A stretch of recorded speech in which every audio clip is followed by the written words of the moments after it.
आज हा राया आमचा 15 वर्ष आमच्या घरी दिसतोय आणि त्यानं कधीच माघारपाली घेतली नाही. आणि आज पहिल्यांदा आम्ही बघतोय की आमच्या बरोबर हे प्रथम क्रमांक असून सुद्धा दोघांनी मैत्रीपूर्ण असं सहकार्य केल्याबद्दल मी त्यांना धन्यवाद देतो.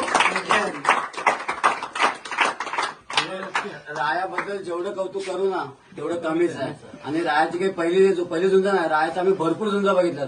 राया ज्या मध्ये जातो ना त्याची आणि त्याच्या गावची आणि त्याची सर्व झुंजप्रेमींची तो छाप टाकून येतो इथं. आणि आवाज बोलाय ना एकच राया इथे जन्मला कालवली गावात, एकच राया इथे जन्मला कालवली गावात. माझ्या